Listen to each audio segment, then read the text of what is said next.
the board, its members, and employees are immune from liability and any injuries arising from transportation to and from release time instruction. Further, no board funds will be expended for, and no district personnel shall be involved in the provision of religious instruction. They shall collaborate with the sponsoring entity to identify time for religious instruction offered during the school day prior to releasing it. Students shall not be excused from curriculum courses to attend release time.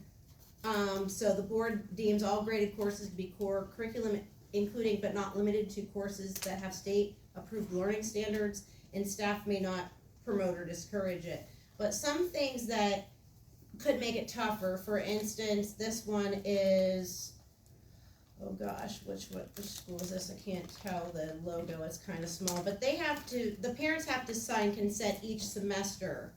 This one only makes you do it once. So that extra semester is just a little extra step that you have to do in order, you know what I mean? That's just an extra barrier. And it's the responsibility of the private entity, this one puts in, they want them to do a background check. This one specifically states to do a background check like the district employees would get. Salem's doesn't have that. This one up in Toledo was, I thought, pretty strong because it says that the students are going to be, they need to know at the beginning of the year, they have like 14 days to tell us what 3 days you need for your religion. It doesn't really matter if it's Pastafarian or what it is. They're not going to go and check, is what they're pretty much saying. If it's what you believe and you're going to go do that, what 3 days do you need? And that kind of eliminates Lifewise breaking down 3 days into like 30 days of an hour, for multiple weeks. So I think Salem has room to make theirs a little bit stronger than what they currently have. They do, but I also think they put something really brilliant in their policy to really restrict it, and that was not allowing them to be released from any class that has a state standard, which is every education class. Because specials classes are still held to state standards, right? My wife is a music teacher, has pages and pages and pages of academic standards that she has to meet, right? So I think that, I thought that was in there, and I wanted to hear it out loud, because that's brilliant, That's by the one way. thing they added. The rest is just the copy and paste policy, the bare minimum. I think Toledo's is one of the best examples that we've seen. Again, this is something that our organization tracks. We actually put together a model policy for school boards to consider to address some of these issues proactively, right? Because Ohio has mandated the schools have to have this policy. Schools still have authority to dictate what that policy says, though, and they can put guidelines and restrictions in. We have 2 more questions, so this is your last one, Zach. How are evangelistic lessons kept from crossing into proselytizing within the public school environment? They're absolutely not, and that's really the key here. This is the intention, right? We see them sending invitations, golden ticket invitations with the kids back to the classroom saying invite your friends. We see them saying if you get so many of your friends to sign up, we'll have a party where you can pie your teacher in the face. This is the goal. They want these kids to go in and pressure the other students because that is constitutionally protected free speech. The Lifewise teachers and volunteers cannot go into the school and evangelicalize and pressure these students, but the other students can. I think it's also really important to note here, even though the students can do that, a district can restrict that to non-instructional time. Like, they shouldn't be handing out these invitations during science class. The district does have the authority, the court has upheld it again and again, to restrict this type of divisive talk to non-instructional time like lunch and recess. So, again, it's something the district can take control of if they want to. The problem that we see is a lot of districts are fully on board with this, right? I'm sure many of you know we've had these Moms for Liberty candidates, people, types like that, targeting these school boards for a very long time. So it's really important to get involved and to run for board. And I wouldn't be like me if I didn't end in some sort of history lesson. But it's legal in Ohio law, they say. But legal doesn't always mean wise. The law was written with Lifewise's input. We still need to ask if it's in the best interest of every public school student. Remember, the 1850 Fugitive Slave Law also required our local Underground Railroad heroes to break the federal law, which they were not adhering to that law. They were breaking the law. So what would our abolitionist heroes do with a law that doesn't seem to be right for community. And that's what I'm gonna say about that. These are my local heroes I'm putting up here. But now it's your turn, so if you have any questions or comments, let's try to keep it respectful, and, John will keep track of time, so you don't go too much, but, Bruce, you have a question? Yeah, question, does Lifewise have any, competition? I mean, I've got a couple of ideas, and, you know, like Streetwise Academy, you know, I can teach them how to, you know, important life lessons, like what if they can't pay their bookie back on time, or, you know, things like that. I think if you could wrap that How you into can make more money on the officially street than you get for your an allowance. official religious belief, then you Exactly. could absolutely do that. That's So the right. reality is the The law American does way. allow for, the law allows for every religious expression to do this. Yeah. The answer to your question, does Lifewise have competition? Not really, not a ton, because let's be Well, maybe clear they again, should. a community like Salem was not clamoring for this. They weren't Right. asking for this. It To was their brought credit. to them, and it was then denied, and that happens more times than you can imagine. Like, a lot of districts are on board, but they have been told no a lot. If they weren't, they wouldn't be lobbying to make it mandatory. Yeah. So no, there isn't a lot, and that is why we're talking Lifewise specific more than the general RTI. Yeah, you know what I mean. So yes. Well, I'm just saying if another, you know, like a Muslim group or something came in and offered this same thing, you know, they might have more. There's actually, the Satanic Temple did roll out a program, but Is that in like, Marysville? Is Yeah, that in there you Marysville? go. but Yes. again, In like, Deer there are the Forest. same problems with that Of from a course. non-religious Well, anything doctrine like that. point of view, right? That was our concern with it. They are still just not running the same type of background checks. They actually had no curriculum whatsoever. They were completely leaving it up to the local person running it to decide what they're gonna teach the kids. They could be teaching them flat earth stuff. You know, it would be no better than teaching them creationism in my viewpoint. There are other organizations. RTRI has been around for a long time. Again, I said I was raised Mormon. They do seminary. Go out into Utah, they're all doing seminary in the middle of the school day, but they're not trying to convert those who aren't Mormon during that time. I did seminary before school. I got up super early, drove to church before school when I was in high school, because that's what my faith demanded. If this is important to you, you're gonna make the time for your faith. And that's one of my biggest contentions with Lifewise, is they say families don't have time for this. Then what kind of believer are you? You know? Good point. Well, What efforts, no. what efforts, if any, are being made to educate the church leaders of other denominations, so that they can inform their congregation to not sign up for this? That's a great question. We flashed some of the letters that we had up there. We've actually got a whole folder of different letters that clergy members, you know, rabbis, different denomination leaders that have spoken out. We actually have some of those letters. Again, I think it's just raising awareness. It's going to take people who are in those communities to do that, right? They don't want to hear from me, the atheist. They don't want to hear what I have to say. But if you are in that church, you know, you can talk to your church leaders. And I think that's really important. Even as an atheist, I think that the religious leaders are the strongest voice in this debate, right? Because they are going to be listened to more so than, you know, the atheist. I get called a Satanist all the time by Lifewise supporters. That's not what it is. Again, I was raised Mormon. Like, I can go circles around Bible talk and doctrine with you if you really want to, but, you know.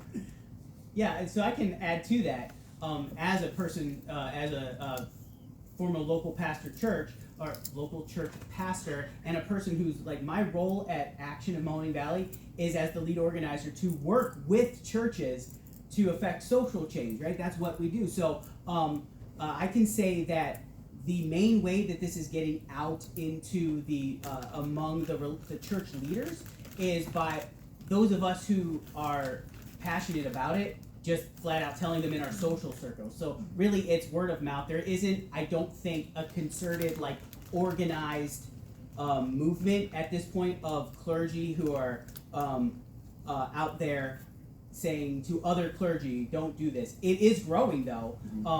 That's how I got involved in it, was a clergy person sent me a link to, like, I think there is a Facebook group, Clergy Against Lifewise, and that's how I got involved in it, and there are a lot in there. So using the social networks that we have, and then those leaders none of us, I'll tell you this, there are very few of us that would stand up on a Sunday morning and say, and do an entire sermon against Lifewise. But we're doing sermons all the time about the gospel and how it's for everyone, and like that certain beliefs don't necessarily align with that, right? So, but I do think me as a religious leader, if I were to learn that one of my churches, that there were some people in the church that wanted to support this, I'd have conversations with them about why I didn't think it was a good idea. But I will also tell you, as a pastor in the local church, our voice is not nearly as authoritative as the pastors in the SBC. Right? So it is very interesting that the organization that put out this curriculum is also built on a foundation of unquestioning loyalty to the pastoral doctrine, whatever that is. The male pastoral. Yes, ma'am. Yes, ma'am. Well, what is the, when you said you went to state to talk to the people, the legislators, when you say we, are you talking about Secular Education Association? Yeah. And I mean, a lot of people did. It wasn't just our organization. You know, we the ACLU was down there. Honesty for Ohio Education was down there. The one she mentioned earlier. There was a bunch of people down there that testified against this too. The legislators didn't care. It's not surprising to me. They are in the pockets of these guys because when we flashed the slide up there earlier, but we didn't really go over it. They have these huge connections to these huge organizations, that are involved in the Project 2025. This really is a political movement as much as it is anything else. First Liberty, the Heritage Foundation, if you're familiar with any of these names, they are these huge conservative think tanks, and they are all supporting and propping up Lifewise. So these conservative leaders in the states are also on board with this. Yeah, and just to kind of even, it's very difficult when the voices who are speaking out against this are demonized by groups like Lifewise or the theological backing that they hold, right? Because like a person like me, who I was a United Methodist, and I mean, you have a United Methodist church right here. I knew the pastor, and if you know anything about that, there was a big split and a lot of demonization among the churches themselves, right? If you don't hold to that very specific doctrine, anything you have to say that critiques it is seen as evil, not just wrong, but flat out demonic. And so, having a group like yours with a name like Secular in it, you were dead in the water in front of legislators who a lot of their constituents believe that you are demonic, right? Because of that. And so it was always going to be an uphill battle when the legislature was very much interested in pushing that forward. Where is the Salem School District at with launching this program? Well, we're on step 10. So that means they're launching and they're recruiting. Step 10. Step 10 means launch. So there's 10 steps at Lifewise. The first is to collect 50 signatures. And then they move on to step 2. And like step 5 is board approval, or step 6. And that's where we were like last year when I first talked. And then in January when the law changed to shall, they were like advanced. And you mean Lifewise? Lifewise. Not the school district. Not the school Because district. Sean says Yeah, no. he has said no every single time I have been in. He knows when he sees me, I'm going to talk probably about Lifewise. He will address it before we even start the meeting. But Lifewise, you're talking about Lifewise is in step 10. Yeah, that's launch. Not- That means they're but coming that's to. no collaboration with. Well, with- They say there's no collaboration, but at some point the school has to talk to them because they have to figure out what school you're coming to, what time, and what kids you're taking. Yeah. So somebody has to collaborate there. But there has but been no Sean said collaboration there's been no- yet. But there hasn't been any, but they are recruiting. And the school has to say they're not collaborating. I mean, the school, to cover their own butts, has to say we're not partnering with them, we're not collaborating with them. Otherwise, that opens a whole door of other legal issues. I think that's not a good choice of words, because the statute says that board has to Yeah. collaborate. You're right. What you mean is, they don't have to necessarily Partner. agree Right. to. Yeah. what Well, they're and we doing. can see in their policy that they made that as difficult as possible for when they can release that. So, I mean, if by my math, that leaves lunch Right. for Yeah. Lifewise. Yeah. Which actually, that would be good, a t-shirt for them. Maybe I should contact Joel and get a cut. And Lunch again, for Lifewise. we talk about public funds, That work? what we see when they take them out for lunches, they're sending the school lunches off with these kids too. And I'm right, I'm not gonna sit here and argue that our kids shouldn't all have free lunches, but again, that's taxpayer money being sent out the door to this religious organization to help prop its program up. Lifewise should be covering those lunches for the kids they're taking out, and that's not what we see. We see the cafeteria workers doing extra work to bag these lunches up, you know. I do believe that the Salem school board is doing everything in its power to put as many guardrails on their policy as possible. But to answer the original question, between Lifewise and the school board, it is launching. The question really is, how easy is it going to be for them to launch? Because What does that mean, launching? What it means is they're it? starting. They're going to have. They're Who's going. they? Lifewise is Lifewise. going to have. They're going to be pulling children from Salem's.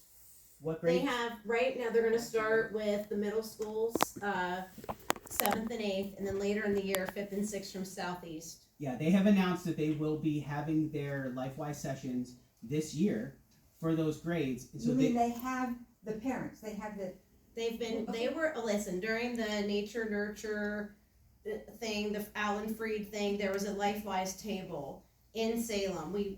Brandy and I walked down. We got a flyer for the information and asked, where will the kids go for this class? She has a daughter, so we pretended we wanted to know the information, and they said, we are not disclosing that information to the public to protect the children. And we left, and I looked at her, I'm like, protect the children, they're not in the church right now. There's nobody there, it's an empty building. And once a red bus drops them off, we're gonna know, then what's gonna happen? Like, they're all of a sudden not protected in this location? Like, no, they don't want to build up public scrutiny and have opposition. That's why they don't tell us. So, people talk in Salem. And I heard that the Damascus Friends Church might be on board. Well, that's in proximity to Southeast schools. It's a 2-minute drive. I did the Googling. Is that, legit? Well, I don't know. Somebody heard somebody at Libs talking, and they said, we want to infiltrate Southeast schools. And they talked about a church that came up. Now, if that's not set in stone. That was just brought to me. And I don't know it, I don't see any Was your Lifewise question, do signs they over actually there, have but- students? So, no, what I'm Okay. talking about is verbs, action. In other words, as I read the law, and as I heard Sean, is that they have not had actual requests. So if you launch something, that means there's something happening with the school district, and Sean has gotten the request. Has he actually gotten requests that he have to then start following the law like he said he will? well, I don't know if there are people in the community that have gotten together to collect the signatures needed and move through the process of Lifewise. So the school's not promoting it in that aspect or anything like that. But they have people working, trying, people. Sure. There are people, I believe, at the Bright Side Project that are getting, promoting it. I know she used to be part of the steering committee, although she's told me she is no longer any part of the steering committee. I just is a little red flag that I hold up. I don't think she's here tonight. She's told me she would come out and she could talk if she was here, but she didn't show up.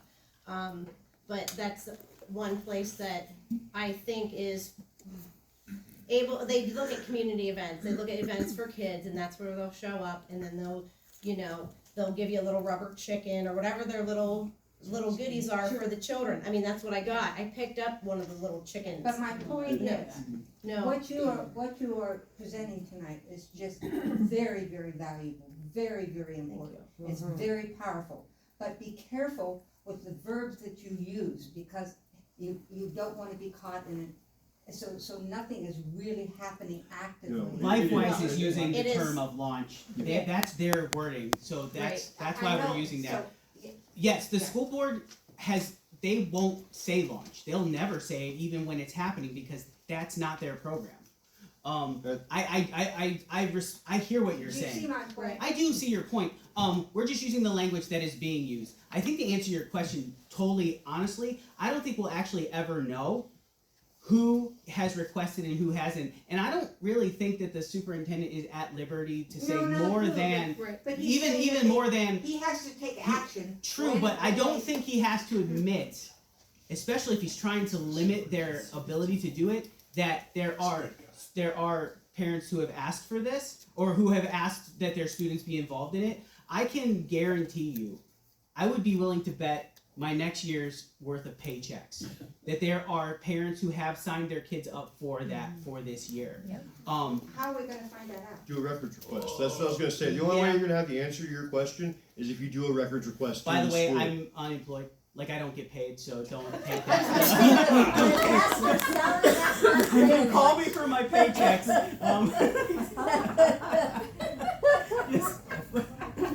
have a question for Zach and perhaps Rachel, personal experience, but I saw on the website that there was a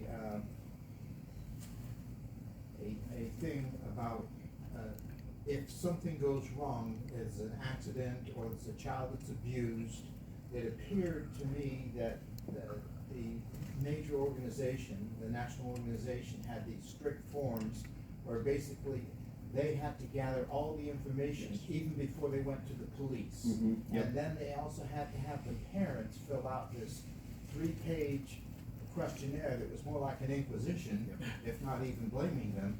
Could you speak to that? And maybe Rachel could say whether or not that is kind of what they would, as a teacher, she was taught, that's their procedure. Yeah, it's Seems another. unfair. It's another huge issue I have that they claim that they're mandated reporters, but if you actually look into their policies, what their policies and procedures are, is that if something happens, you are mandated to report it to your superior. Anybody who has worked in a school or has been a mandated reporter knows that's not what it is. A mandated reporter has to tell the cops or CPS. So again, Lifewise claims to be mandated reporters, but it's not.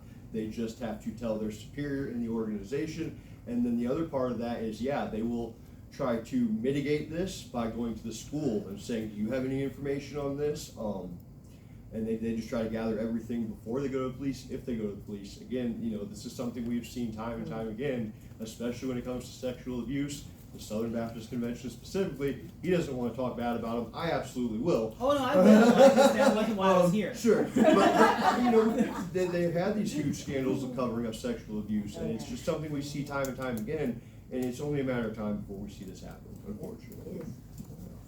How long are they allowed to be away from school? Is it an hour class, a 2-hour class? What's It's an hour a week. an hour a week? All this work for 1 hour a week? 45 minutes in some cases. I mean, it depends on how long your period schedules are. And again, this is something else that we see. If they're doing this during lunch, they're literally eating their lunch on the bus. Like, And the 1 hour includes the transportation time there and back. Yep. So Now, maybe it's 45 so- minutes. Yeah, and so so there, to that point though, let's take an example, a real life example of how this could live out. My wife did her student teaching in Lowellville, and in Lowellville, their elementary their elementary music classes met for 30 minutes 3 times a week. So if you take an hour, if you take one of those and those kids are now pulled or they can't do instruction, now you've taken 33% of their weekly time. So the hour by itself maybe doesn't feel like that much, but again, when you're compiling that onto these classes that are already at risk of not having their full educational allotment, and you put that on top of the fact that some districts already limit the amount of exposure they get to those classes, it can build up. It can build up. And that varies a lot by the school as well and their setup. So in a school district that I'm familiar with, my husband's the school resource officer, they have about an hour because they do lunch and recess combined. In the school that I taught in, I had about, once we transitioned from the building, and that was during the special time, so they missed whatever special they were supposed to go to that day. So once we transitioned from the building into our classroom, got sat down and everything, I had about 22 minutes. And when I went to Lifewise Summit, not this year, but the previous year, and talked with other teachers at the table, some teachers had as little as 15 minutes. So, I mean, the whole time is transition time if they're doing a 7-minute drive or a 5-minute drive. So they really have not a whole lot of time. Everything varies The district hour by is the district. law, I think. The law says Yeah, they can have an hour. Yeah. Yeah. Right. Judy? It may seem like an insignificant amount of time now relative to the rest of the school week, but I'll bet quite a lot that once they've infiltrated a school, that time will grow and grow. It won't just be 1 hour a week. Yeah, I wasn't They trying to say won't that the stop hour with was no that. big deal. Yeah, no. Yeah, I didn't feel that way. I just you lobbed the softball over the plate, and I was like, hey, this is a great way to express it. I agree 100% with that, and we know that that's true because they just went from making it optional to mandating the law, right? It wasn't enough for them to just have the option. They had to make it mandatory. And so now that it's mandatory, what's the next mandatory thing? 100%. Indiana actually did just that. They changed the law in Indiana to make it longer than what it was. I have 2 questions I see. Tony, Oh boy, this better be good. is it good, Tony? Come on. This is my kid. I mean, I don't really know, but the question I've had is what is Lifewise? Good question. Well, Lifewise is Bible class during the school day, and they will take kids out of school at certain times to pull them out, and everything I've just said, they all explained it in a lot of more stuff, so that's pretty much what that is. school? No, he wouldn't. No. It's okay, your dad can talk to you later about it. Yes, that's exactly I how that should mean, work. you're gonna leave with a panelist, you're so Kitchen table conversation, yeah, right? on your drive home. Jan? Yeah, I just want to put this in a bigger context, that it really is part of the process that our elected politicians are trying to do to destroy one of the sacred tenets of our Constitution, and that is destroy separation of church and state. This is like a Project 2025. Oh, it's Only coming from a religious organization, and I'm embarrassed to say I'm from Hilliard, Ohio. Yeah. Well, hold on one second. You actually bring up a really good point, and that is Joel himself. Didn't he just receive an award by the Heritage Foundation, the Project 2025 people? I don't know if it was him himself, but they Well, got a there's a grant. picture, The yeah. organization got a grant from them. And they definitely wouldn't be giving out money to somebody who wasn't trying to meet that particular criteria. 100%. This is all Seven Mountain Mandate stuff. I'm not going to get into that. I'm sure you're probably familiar with it. You know, this is dominionism with this particular brand of Christianity. They believe that they are superior to everybody else because of their beliefs, and it is their God-given right to rule over business, over education, over government. And this is not something new. It's something they have been doing for a long time. Yeah, and there's an interview with one of their leaders that where he literally says, "We have owned this." Caesar. We have owned this, and it is our mandate to own it all and to control it, to dominate it. And when you hear leaders from a quote unquote non-denominational organization talk in those terms, you know for sure that they are full of it. Yes, how directly aware are parents of what is happening and whether or not this is their children, regardless of what denomination or what church they go to or whatever, religious or not, that this is a Southern Baptist? They Lifewise does all they can to erase that reality, and they're hoping that nobody looks at it. Good grief, put it out there. They don't, but they should. And They sued me. That's why we're doing That's this. why we're But doing this, yeah. yeah, they don't want that. They don't want that out Well, there. then we have to do it. Absolutely, Yes, ma'am. I agree with you. So let's march. That's right why now. you're Let's here. go. I wanted to inform you, so don't be squeaky wheels. And that's why I'm saying everybody has to start going to their school board meetings. Yes. Everybody. Yes, How many Salem, parents are here right now? How many of you actually have children in the school system? In a school system. 2 of us? The rest of us are grandparents. Right. So I'll tell you, my experience of going to school board meetings, the people I go with are in this room, and that's George, he's running for Salem City Council, and,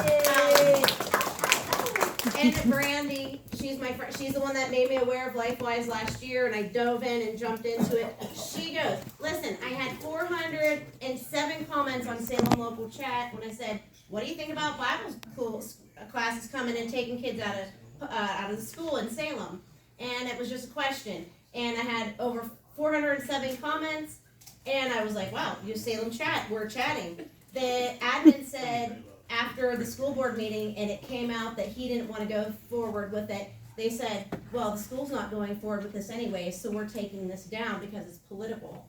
And plus, one of the admin for the Salem chat page was on the steering committee of Lifewise. So a lot of times when I put things out, it gets shut down or hidden. They don't delete it necessarily anymore because I know when they delete it, and I get it, I see it, you know. But when they hide it, then they can't. I don't know they hide it. But I found out that the last time I put something out, they hid it. Somebody said, "Do you have the pictures that you just shared?" And I said, yeah, I have those screenshots. They said, I can't find it now. I go, oh, is it like hidden? And he said, I believe it is. The next thing I know, on my page, because I had it on my page and I shared it to the other page, the woman that was on the steering committee told me, she came over on my page where I said, it looks like I was hidden, or no comments have been turned off for this post. That's what I said. And she said, I wish you would stop acting like I'm still part of this. I did not delete your comment. And somebody else said, this post wasn't about the comment being deleted. It said the comments were turned off. And I go, again, and I told her, I said, you know, she told me she'd be here tonight. I said, I'd love to meet you. It'd be great for you to come out, you know, get an idea of what, you know, what you're going to hear. And I said, it'd be nice to meet you. And I didn't get to meet her in person. She's not here anyway. So there's been weird stuff with that since the beginning. When I first asked him about it, her husband created a meme for me. It said Heather Smith always triggered, and it had a girl with short hair, like liberal glasses, and like this face, and then that was a meme. And my attorney said, do you want me to have him remove it? And I said, no, he's a life coach and boardman. I want to show people what kind of work he does, so I'm gonna put it out there, you know. But those are the kind of people that are promoting Lifewise. Another person came on my wall and said some other stuff, and we went on his stuff, and it was Straight Pride Month.